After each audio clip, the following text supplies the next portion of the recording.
What's going on, guys? It's Mr. Affleck9916 and welcome back to the MLB 16 show, Road to the Show. Here on Monday, we are finally back after like 4 days of not uploading. Sorry for the extended departure, but I just had a lot going on this weekend. I went up to Columbus on Friday for something.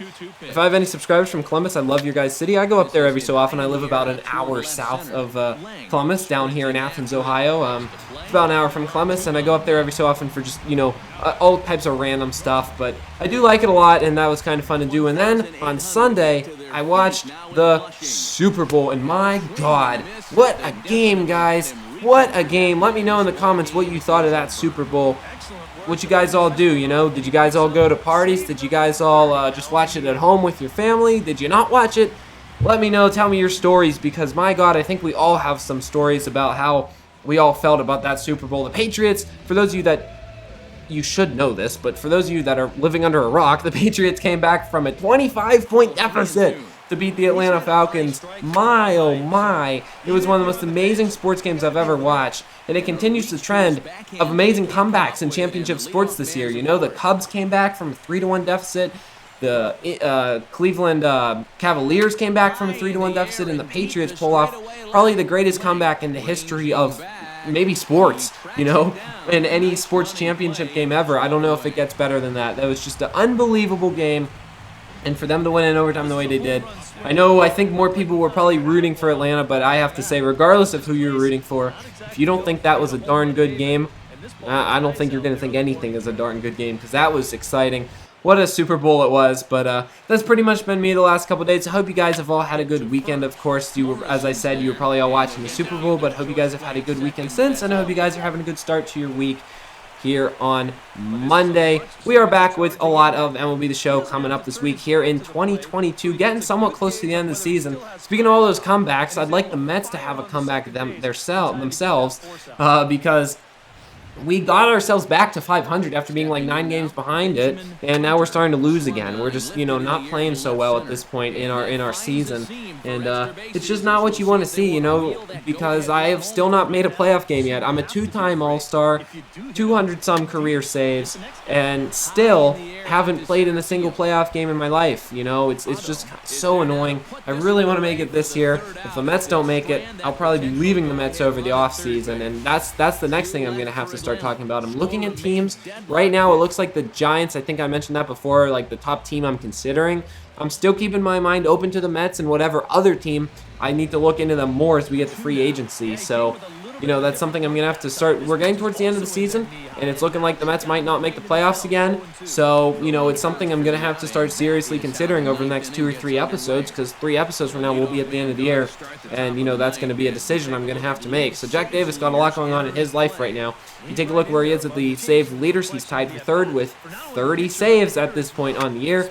Coming into this game, the next batter, and he's looking for save 31. We're going to get a deep fly out to center field. That one was pretty close. And, you know, as bad as the Mets have been playing, Jack Davis has actually been playing pretty good recently. He almost lets up a home run right there. That was about a 380-foot hit, and the wall's 385 right out there in left center field here in Citi Field. Next batter comes in, and he's going to hit a ground ball up the left side for a base hit. That was a well-placed ground ball by him, and there's going to be that tying run on first with 2 out. He's got fast speed as well, so a ball in the gap could win the game. Luckily, we're going to get them to hit a fly ball to left field. We make the catch and get the out.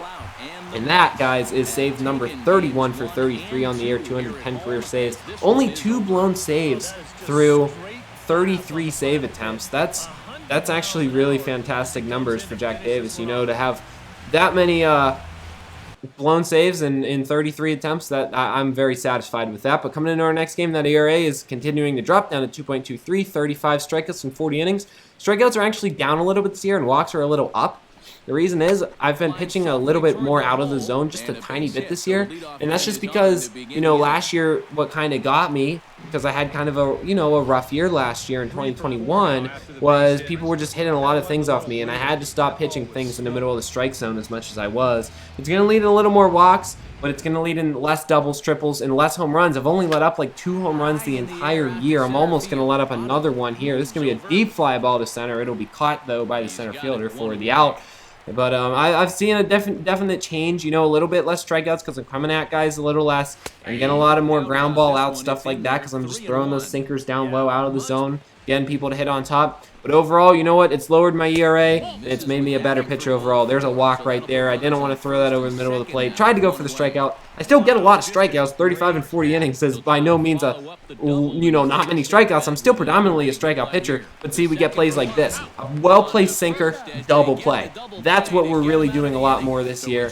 And, you know, even though it's lowered our strikeout number, I'd take that double play over 2 strikeouts, right? It's less pitches I throw, less chance they're going to get a hit. Coming into our next game, 51 and 54. So as I said, it's still playoffs still aren't out of the picture. We still have a lot of games left, but those aren't numbers I necessarily want to see either. That ERA is down to 2.18 at this point, and the average against lefties and righties have kind of evened out. They're both in the 270s, which is actually a little high. They should be down like the 240s or 50s, maybe even 230s, but they are actually slightly high this year. But you know what? It's all right. Our rest of our statistics are pretty good. We're going to come in this game with 2 outs, and we strike out the first batter on 101 mile-an-hour fastball, and we get the save. 32nd of the year in our 211th of our career. That's about as quick of a save as you're going to have. And our 3rd save of this episode, despite the fact that I've shown a lot of games that I've pitched in.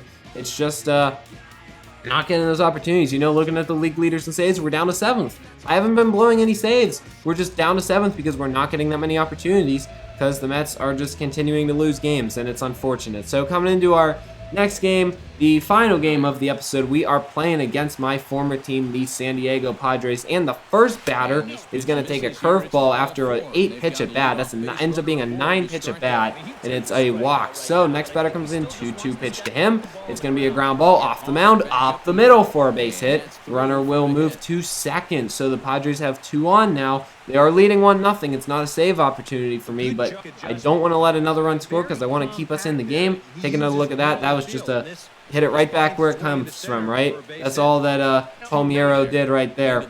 Next batter comes in, 2-2 pitch to him, trying to strike him out, and we do 100 miles an hour. I think I got a benefit of the doubt from the umpire on the call right there, but there is one gone. Next batter comes in, first pitch to him is going to be a ground ball. That's going to be past the diving fielder.